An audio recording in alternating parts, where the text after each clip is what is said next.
Miếng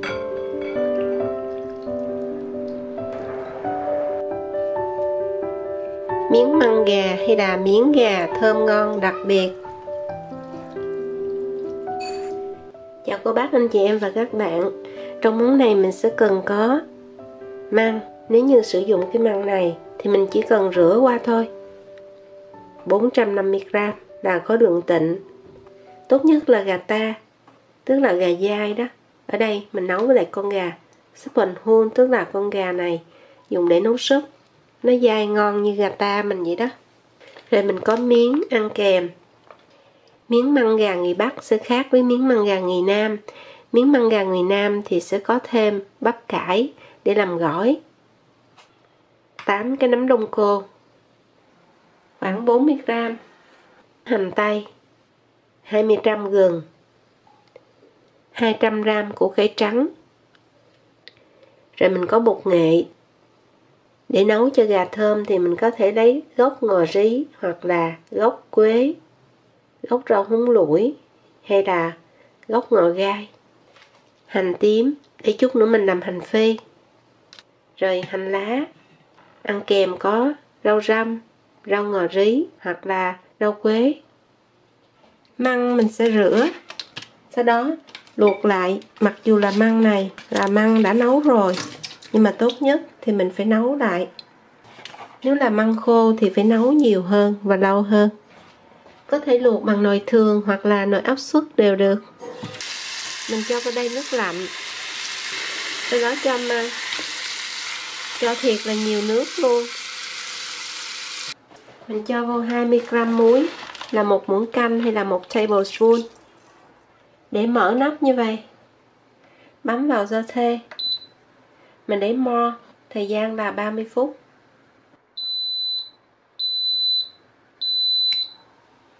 Mình đi rửa gà. Gà sau khi để tan đá, anh chị em và các bạn rửa qua 1-2 lần nước nóng 70 độ C từ vòi. Rồi cái mình lấy nghệ, 1 hoặc là 2 muỗng cà phê mình cho vô. Nhớ mang bao tay để không bị dính. Rồi mình thoa nghệ lên hết xung quanh con gà. Chờ trong vòng khoảng 5 hoặc 10 phút cho cái nghệ này nó thấm vô gà, xong mình sẽ đi rửa lại. Và nhớ rửa lại bằng nước sôi để nhổ những cái lông tơ tơ nè.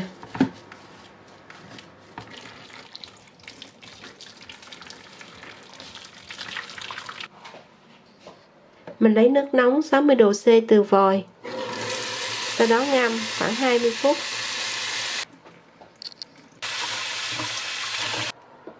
Có nướng trong nồi chiên không dầu hoặc là lò nướng 200 độ C, tức là 392 độ F trong vòng 7 phút. Hoặc là nướng trên bếp than, bếp lửa cũng được luôn. Sau 7 phút mình lấy củ gừng ra trước, cũng như là củ cải trắng khi nó rám rám lâu như vậy. Củ hành thì 12 phút. Nướng cho đến khi nào mình thấy nó rám như vậy. Cắt ra. Củ gừng cũng vậy luôn, không cần bỏ vỏ, mình chỉ cắt ra thôi. Bây giờ nóng quá.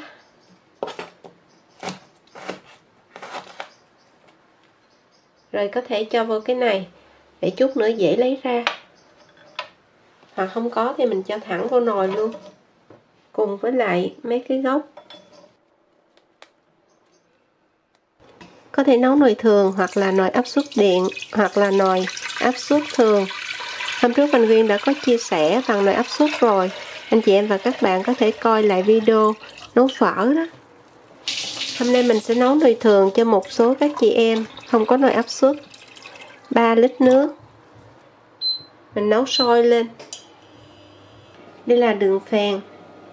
3 viên khoảng 20g. Muối biển. Nếu mình cho muối iốt thì giảm bớt lại nha. Mình ăn muối hồng cho tốt nè. 1 muỗng canh. Bột ngọt mình ăn ít không sao, đừng ăn nhiều. Ăn nhiều thì sẽ độc á. Sau đó cho toàn bộ gia vị vô. Củ cải trắng, củ hành tây, con gà đã rửa sạch để ráo, cái cổ. Rồi nếu như thích cho nước ngọt hơn thì mình sẽ trụng nước sôi cho cái xương heo hoặc là xương gà, nấu chung cho ngọt nước. Cái này thì tùy thích. Sau đó mình nấu mở nắp. Mình cũng có thể cho vào đây một chút xíu thôi, tức là một đầu đũa bột nghệ. Vớt sạch bọt. Nhớ để con gà ngập chìm trong nước. Do đây là con gà súp, thành thử mình luộc lâu và để lửa trung bình nhỏ. Bếp chính số mình để số 3 hoặc là số 4 thôi.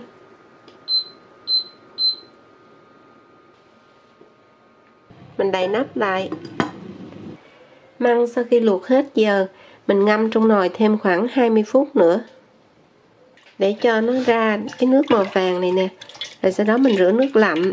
Nếu mà kỹ, anh chị em và các bạn có thể luộc thêm một lần nữa để cho không có bị độc đó, cũng như là không bị đắng.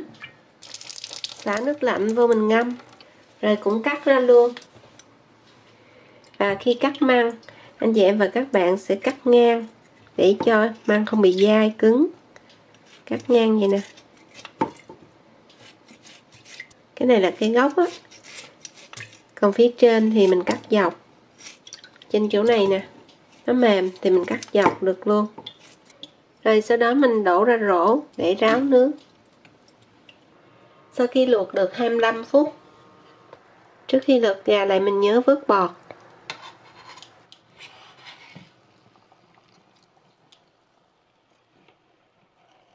Tiếp tục 25 phút nữa. 3 tiếp tỏi. Mình xay với lại 10 g gừng. Hoặc là bằm nhỏ cũng được. Sau đó mình lấy ra một muỗng canh. Chừa lại trong đây. Mình xay chung với lại ớt. Để chút mình làm nước mắm gừng. Mình sẽ lấy một thau nước đá hoặc là nước lạnh. Mình sẽ ngâm cái củ hành tây này trong nước đá lạnh hoặc là nước lạnh để cho nó không có bị hăng đó. Nấm đông cô sau khi ngâm, rửa rồi vắt khô. Sau đó tùy theo anh chị em và các bạn thích cắt sao cũng được. Mình có thể bào bắp cải trắng hoặc là bắp cải tím đều được. Mình bào xong rồi cái ngâm rửa trong nước lạnh. Khoảng 400 g cải, 3 muỗng canh giấm này, tức là 30 ml. Là giấm 5%, 15 g đường, 1 muỗng canh. Sau đó anh chị em và các bạn sẽ ướp ở đây. Sau 15 phút, mình thấy cải nó lên màu tím thiệt đẹp nè. Hành tây sau khi rửa sạch với lại nước lạnh, mình đổ ra ráo rồi cho vô chung với cái này. Một củ hành khoảng 120 g, để khoảng 5 phút. Mình cho thêm 200 g giá sống, xóc đều lên. Nước mắm sẽ có 2 muỗng canh, nước 30 ml, 1/2 muỗng canh đường.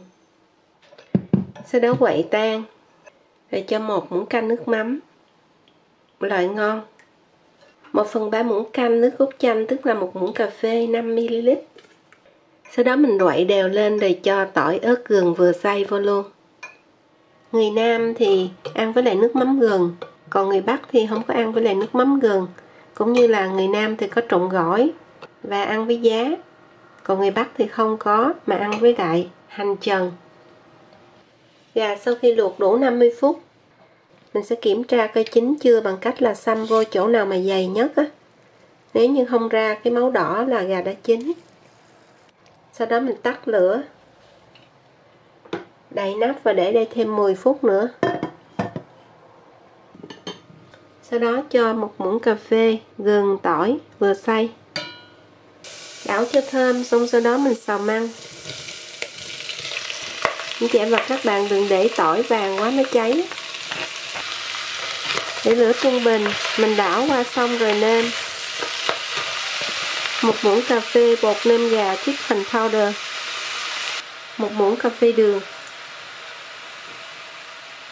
Sau đó mình để lửa lớn, xào cho thấm gia vị.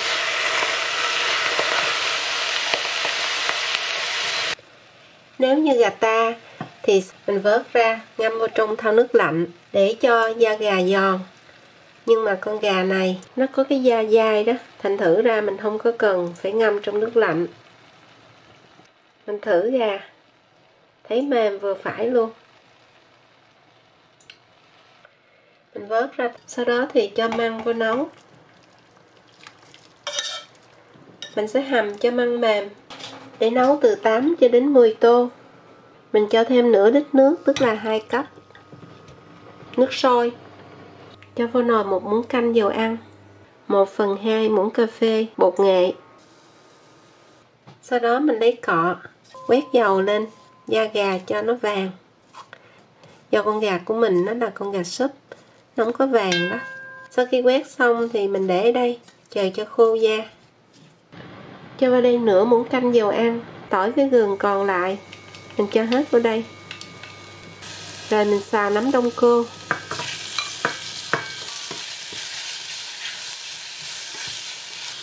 Cho vào đây 1/4 muỗng cà phê đường, 1/3 muỗng cà phê bột nêm gà. Xào lửa trung bình nhỏ. Múc cái nước dùng gà bên đây, mình cho vào một chút xíu.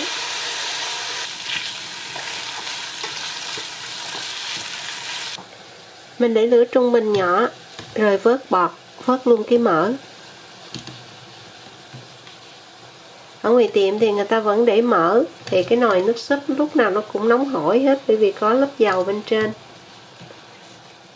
Sau khi mình nấu măng khoảng 10 phút thì đã thấy mềm. Bây giờ mình cho nấm đông cô. Tiếp tục mình nấu vớt bọt, vớt mỡ luôn, thêm khoảng 5 phút nữa. Lúc này mình cũng vớt củ cải, củ hành với lại cho cái gia vị này ra luôn. Nước mắm gừng mình cho vô 2 muỗng canh. Sau đó trộn lại rồi anh chị em và các bạn sẽ nếm. Mình chỉ cho nước mắm gừng khi nào dọn ra bàn đó. Trộn chung với lại rau răm hoặc là rau quế, rau húng lủi. Mình cho những cái loại rau thơm nào ở nhà mình có và cắt lớn lớn. Sau đó mình cho ra cái thau này và bỏ toàn bộ cái nước nãy giờ mình trộn đi.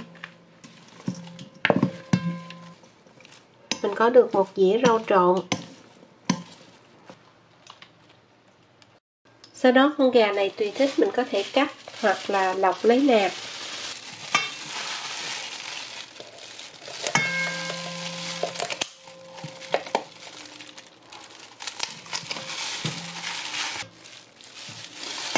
Gà chín ngon quá chừng luôn. Mình cắt 2 cái đùi ra. Ngon quá anh chị em và các bạn ơi.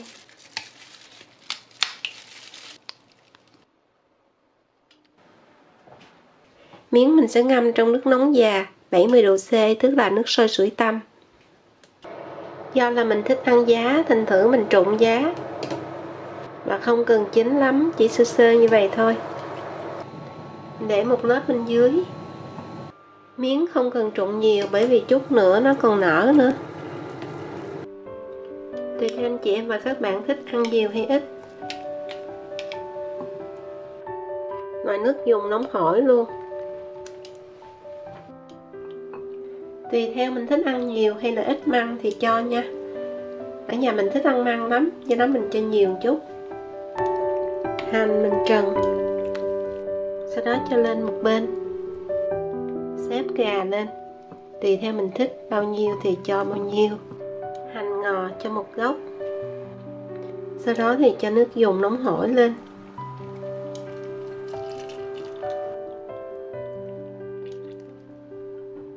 Bên trên mình cho hành phi nữa. Là mình đã có một tô miếng măng thiệt ngon luôn. Mình khuyên chúc toàn thể cô bác anh chị em và các bạn có thêm một món miếng măng gà thơm ngon cho gia đình. Và bây giờ xin chào tạm biệt. Hẹn gặp lại ở video kỳ tới. Cho tiêu,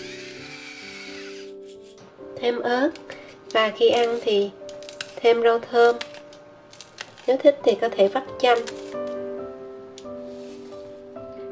Làm nóng tô, sau đó anh chị em và các bạn cho miếng, và nhớ đừng cho nhiều bởi vì miếng nó nở. Tô đặc biệt,